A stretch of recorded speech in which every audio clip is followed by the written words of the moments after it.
Bienvenidos a Hablemos en Arteria, un espacio del periódico Arteria que invita a artistas colombianos o extranjeros que exponen en el país. En este momento estamos en Bogotá, en el barrio María Cristina, en la Galería M. Mesón, con Guillermo Londoño. Guillermo, bienvenido a este espacio. Gracias, Nelly. Muchas gracias. Guillermo integra un grupo de artistas en una exposición colectiva llamada Paisaje, Ahora y Después. Es bien particular que estemos hablando del paisaje en una obra que, cuando estábamos hablando un poco antes de empezar el programa, no necesariamente surge desde el paisaje, sino desde la abstracción. Primero quisiera preguntarte un poco como cuál es esa delgada línea que para ti puede separar lo figurativo que representa el paisaje y la abstracción que tiene que ver con tu propuesta artística de hace varias décadas. Sí. Bueno, cuando uno es pintor, pues comienza con la influencia de la academia o los profesores que lo llevan a uno. En la Universidad de California, en los 80s, acaba de pasar un momento histórico que era el minimalismo, superado por el neoexpresionismo. Y entonces estábamos entre los profesores, el que creía que encontrarse un ladrillo en la calle, soplarlo, limpiarlo y ponerlo en una sala era lo máximo, y el que creía que ese ladrillo tocaba destruirlo y transformarlo para que fuera lo máximo.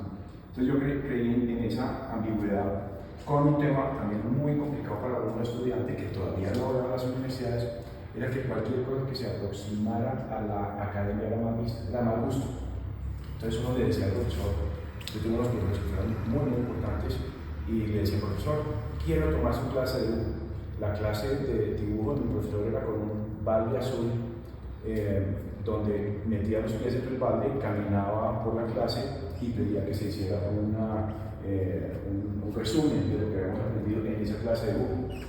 Y uno le decía, y el lápiz HB, decía que eso es para masticar, eso no sirve para nada. Todo está en esta experiencia de la forma y la huella, y lo demás, eso ya pasó. Entonces, cuando a uno le fascina la pintura, y digo le fascina la pintura porque uno pinta empíricamente, pero quiere saber dónde está la cocina, dónde está el secreto del laboratorio, pero ese laboratorio es pecado, pues uno simplemente procede como a amañarse a lo que sabe, y en ese amaño fui un pintor, digamos, abstracto, donde no sabía pintar, y yo creo que la mayoría, el 99% de los pintores hoy modernos, contemporáneos, que hacen unas obras maravillosas, si vamos a las reglas de pintar, no saben.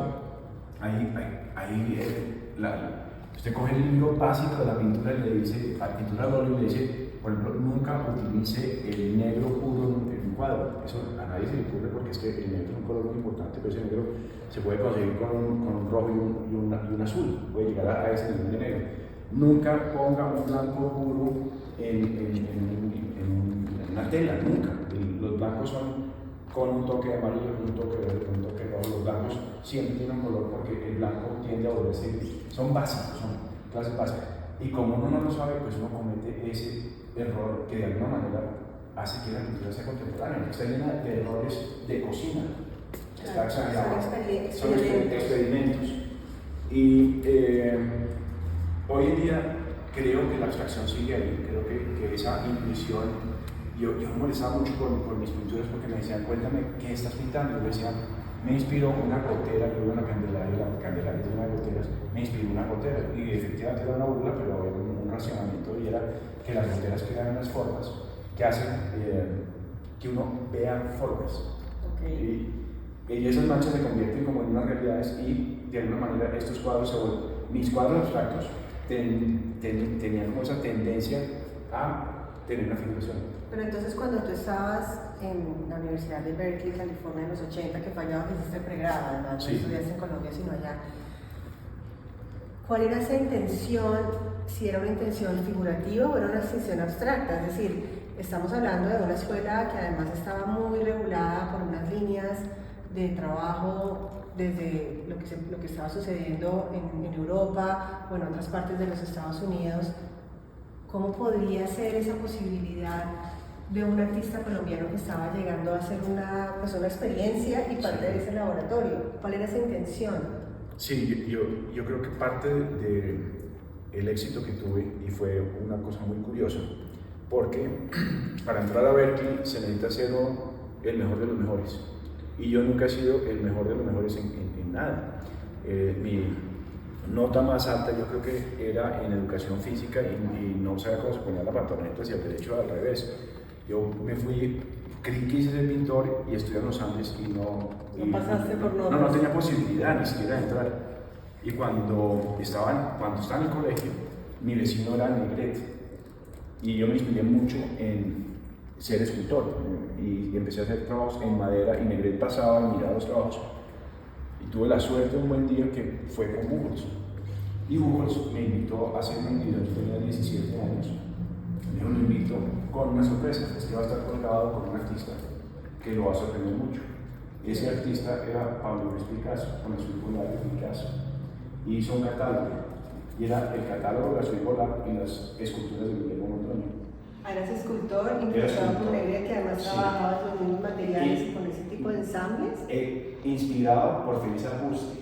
Ok, o sea, hierros oxidados. Porque yo pasaba por la calle 100 para ir a mi clase y me tocó ver la escultura de la calle 100 con séptima hacerla.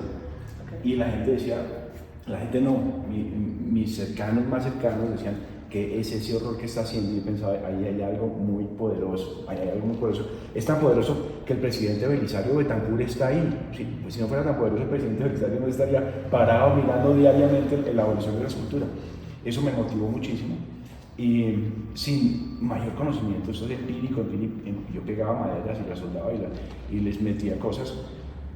Cuando me invita a Buchholz, hace ese catálogo y cuando me voy para California a ver si me aceptan para un curso de inglés para poder ser después, que diga yo, mensajero con inglés, me encuentro con que alguien me dice, pero usted tiene la entrada a la universidad, que es un catálogo con Pablo Picasso. Y de osado fui a la decanatura y dije, mire, yo no tengo notas, pero tengo esto. Y te dijeron, bienvenido. Lo becamos, ya, usted entra directo a la universidad. No pudiste estar en Bogotá, en la Universidad de los Andes, porque no tenías las notas, pero entraste a una universidad que era muy difícil entrar, porque habías tenido esa exposición. Hay que poner en contexto la Galería Buchholz, una de las galerías más importantes de los 80 aquí en Bogotá, que además sirvió como plataforma para muchos de los artistas y para los ejercicios galerísticos que vinieron después. Estuviste haciendo el pregrado en Berkeley. Sabías que no eres un artista figurativo, eras un artista abstracto. Sí. Y estando ahí también sucede algo que a mí me llama mucho la atención en tu hoja de vida y es tener la posibilidad de ir a trabajar y a estudiar con José Luis Cuevas en México. ¿Cómo fue esa experiencia y cuál fue ese choque conceptual, además a nivel de intereses, cuando llegaste con tu obra, que además me imagino que eras todavía una persona muy joven, 20 no sé cuántos años? Y llegaste allí, ¿y cómo fue ese encuentro? Sí, eso fue muy bonito, fue una suerte. Yo no estaba destinado para ir a estudiar con Cuevas. Se había dado una beca aquí en Bogotá, eran 2 artistas. La amiga que yo acompañaba, porque salía tarde en la noche, se enfermó y me propuso para coger su puesto. En ese momento yo ya estaba empezando a hacer como mostrar en diferentes partes y había conocido al maestro Obregón, tal vez un poquito por el hijo del maestro Obregón, a quien yo conocía, y le conté, lo llamé y le dije, maestro Obregón, voy a ir a México a estar con Cuevas, y me dijo, me hace un favor, llévele este libro dedicado. Entonces yo llegué, de los 15 llegué con un libro para Cuevas dedicado a Obregón, y eso fue la llave del cielo, porque Obregón de Cuevas no solo me recibió muy bien, sino que me adoptó en esos cursos. A mí, digamos que el dibujo siempre me ha gustado, y estar con Cuevas pues hace que uno dibuje día y noche, que entienda lo que está haciendo, que trate de alguna manera de reinterpretar el monstruismo. Había en ese momento pues el grabado, era muy importante el movimiento de grabado, y Cuevas tenía unos talleres de grabado increíbles. Entonces me prestaba las planchas, yo me metía a rayar planchas y creamos una relación un poco como de protección casi. Y ese proceso de transición entre una abstracción decidida, de alguna manera venías trabajando en California y llegas y te encuentras con el grabado, con ese monstruismo, ¿cómo fusionas esa producción artística? Es la primera parte de la pregunta, y la segunda, durante varias décadas de tu trabajo lo que hemos conocido es la pintura y estás hablando del dibujo. Sí. ¿En dónde está esa parte? Sí. Son dos preguntas. Sí, yo creo que hubo ahí algo de suerte porque el rayón, el dibujo, la velocidad y digamos que la parte como física de la velocidad en la que tú rayas era un poco lo que hacía Cuevas. Cuevas tenía una muñeca muy rápida, iba sacando estas formas, pero eran también de alguna manera muy intuitivas. Él no hacía, digamos, un dibujo para volverlo a hacer, sino que él de una vez se lanzaba derecho sobre la plancha, que era lo que yo estaba haciendo. Y era muy cercano también a la abstracción finalmente, porque es que no estás copiando la cadena, no estás copiando un brazo, una pierna o unos ojos, sino muy picasiano, es muy del alma, ¿no? Que te sale. Y intuitivo. Y tal vez eso es lo que ha tenido mi dibujo, mi pintura y la escultura, que son intuición. Y él entendió esa parte y me la hizo a mí ver, porque yo tampoco era muy claro en lo que estaba haciendo. La suerte increíble es que él, en ese momento, hay una galería muy buena que se está formando en Bogotá, es la Galería Diners, que es una galería de la familia Roballo, que tiene Banco Superior. Acaban de comprar, digamos, Banco Superior, y Banco Superior era dueño de la tarjeta de Diners y de la Galería Diners. Y invitan a Isadora de Norte para que busquen los artistas, todos los mejores 5 artistas latinoamericanos para ser presentados en la galería. Y viaja a México y Cuevas me invita a esa comida con Isadora de Norte, donde Isadora le va a proponer que por una plata mensual tenga la exclusividad de su obra. Y Cuevas, en un acto de generosidad absoluto, le propone a Isadora que esa plata que le va a dar me la dé a mí y que me hagan un contrato de exclusividad y que él da la obra permanente, que él da la obra que se necesite. Sí, solo sí. Sí, solo sí. Guillermo Londoño está contratado por la galería. Qué bueno. Y así sucede, y ese es el inicio también ese de tu carrera. Ese es el inicio. Mi primera exposición era una exposición que compartí con un artista maravilloso que era Salamea, Gustavo Salamea. Sí. Entonces no necesité, digamos, invitar a los tíos y a las hermanas y a los primos y a los amigos, porque no cabía la gente que iba a ver a Gustavo Salamea esa noche. Entonces, han sido como, esos fueron como unos momentos de suerte. Cuando uno tiene 20 y pico de años, nunca ha mostrado, nadie lo conoce, y tú vas a una colectiva donde tu compañero de colectiva es un artista que ya había hecho una carrera, ya había hecho un camino, y llena la sala Diners, y esa noche fue realmente tan exitosa, tanto comercial como digamos, de sorpresa, de exhibición. Duré 15 años trabajando con la Galería Diners, donde tuve una exclusividad, donde me llevaron a muchos sitios, donde estuve en muchas ferias internacionales.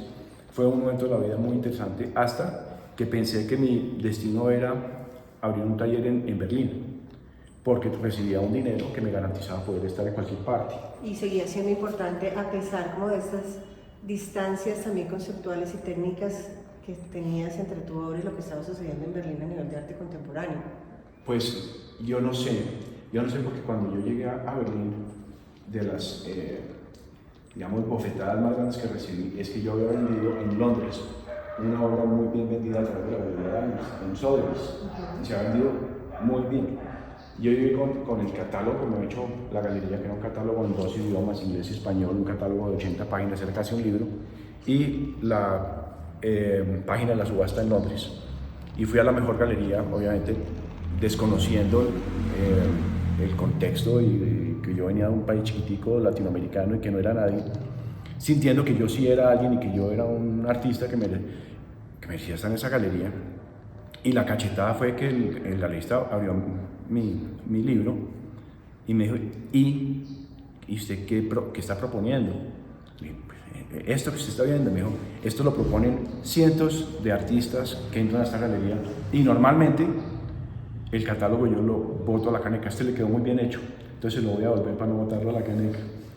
¿Cuál es la diferencia? ¿Qué me está proponiendo? ¿Por qué sí, quiere que lo contrate? Sí, ¿Qué le dice? Yo le dije, está ahí, mírelo, está ahí. La hora de hablar sola. Y me dijo, esto es lo que esto que usted hace lo hacen miles de personas alrededor del mundo. Esto que usted está haciendo no tiene nada muy diferente, nada. Un trabajo no muy diferente a lo que hacen. Si es por interés, a mí me interesa, mire, esto es un trabajo, las galerías son un negocio, y a mí me interesa lo que se está haciendo en China, porque es que estamos haciendo unas relaciones con China muy importantes.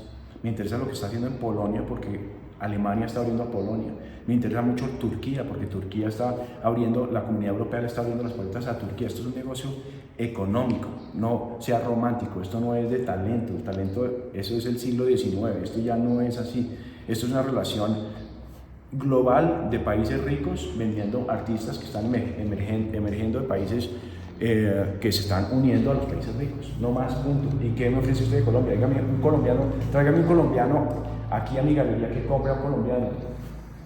Fue durísimo, fue un golpe a la mano. Y obviamente no trabajaste en la galería de Alemania. No solo no trabajé, sino que al tiempo con eso recibí una carta de la galería Daimler diciendo que le había comprado un señor Casas, que iba a cambiar de nombre y que no quería tener nada con la historia pasada de la galería, que me daban 8 días para recoger todos los cuadros. O sea que todo esto que fue en un momento... Todo eso fue un momento para pensar qué quiero, qué me gusta y para dónde voy.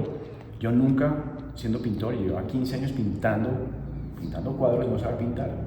No sabía cómo se mezclaban los colores, no sabía cómo se usaban las brochas, no sabía cómo se lavaban las brochas. Y dije, estoy en Alemania, es un momento muy interesante para aprender y para estudiar. Y decidiste quedarte. Y resolví, me quedé 5 años, y 5 años donde el primer año fue durísimo porque fue el año que me quitaron la garantía de poder sustentarme, y los otros 4 años fueron inventándome cómo podía yo sobrevivir siendo artista, aprendiendo a encontrar un lenguaje que fuera un lenguaje de un pintor que supiera pintar, que supiera entender la pintura.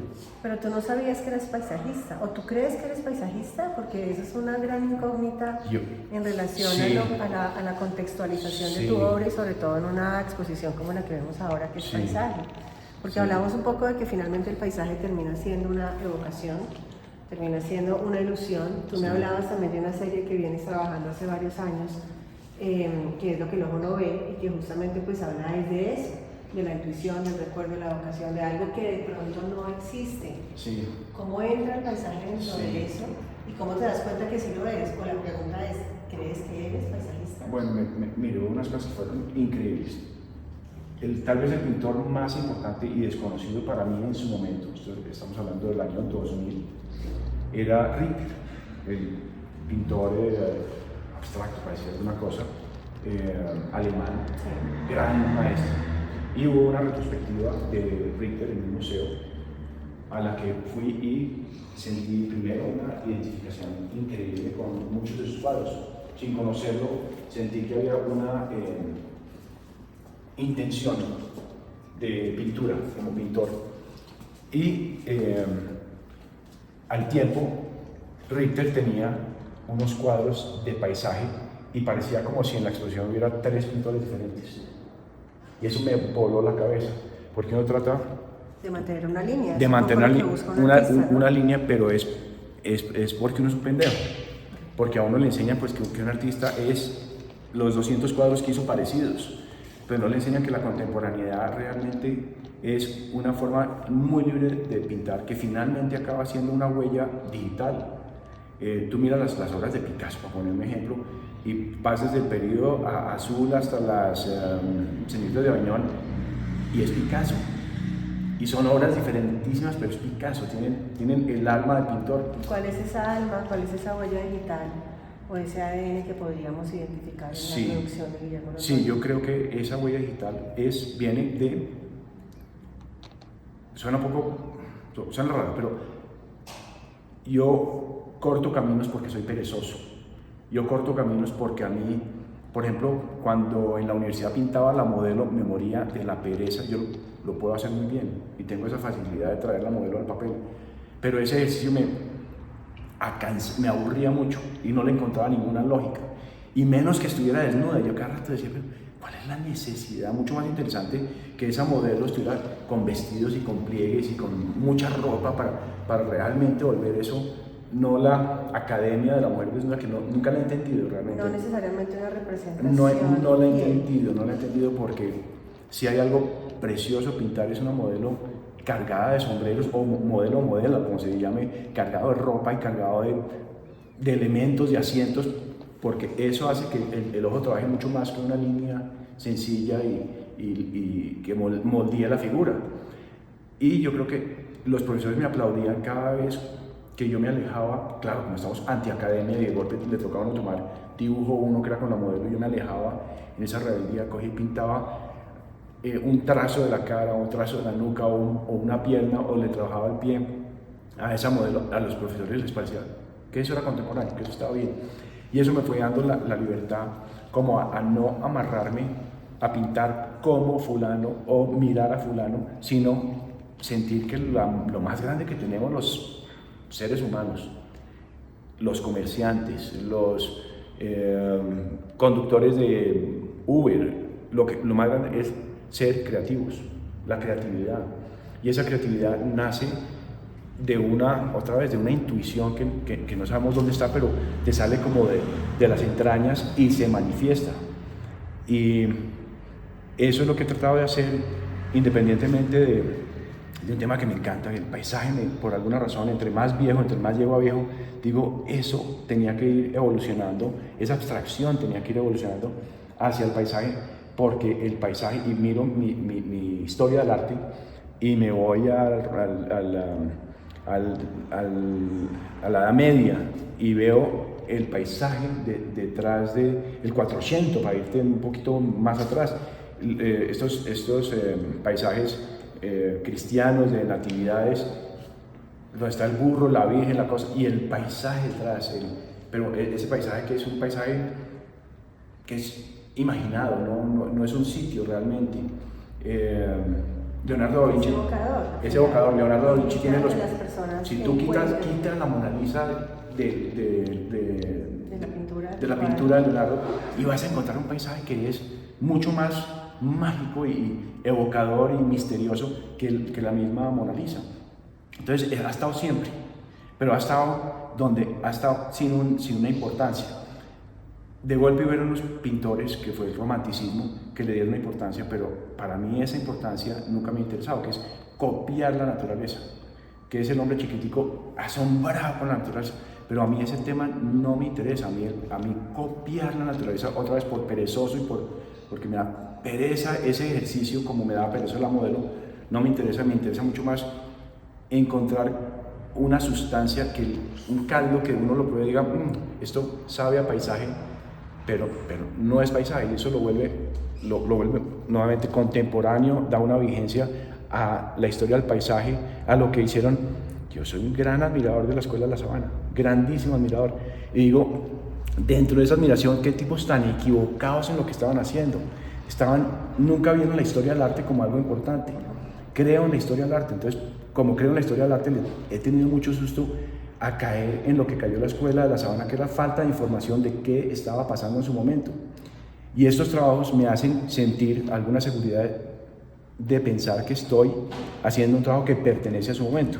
Y voy a poner una amiga, una vecina, Delcy Morelos, a la que alguna vez muy tímidamente me dijo, invítame a tu taller. Y Delcy muy amable fue al taller y me dijo, Guillermo, esta pintura es inmensamente contemporánea. Le dije, Delcy, tú eres la contemporánea, cuéntame, estimúlame. Y me dijo, se ve que no has visto a tipos como Peter Doig. Yo nunca había oído hablar de Peter Doig.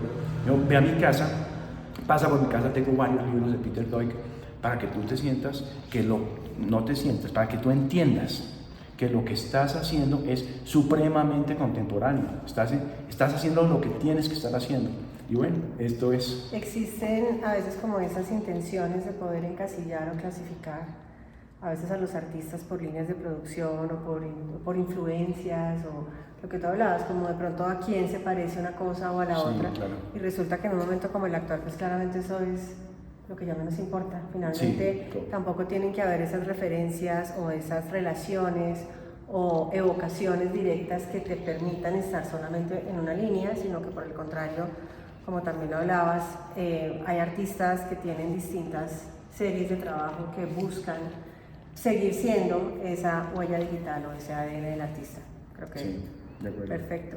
Pues Guillermo, gracias por estar en este espacio en Hablemos en Arteria. Estamos en la Galería M. Mesón, en el barrio María Cristina, en Bogotá, con una exposición sobre paisaje ahora y después, que estará abierta hasta mediados del mes de diciembre aquí en Bogotá. Gracias nuevamente. Gracias. Y gracias.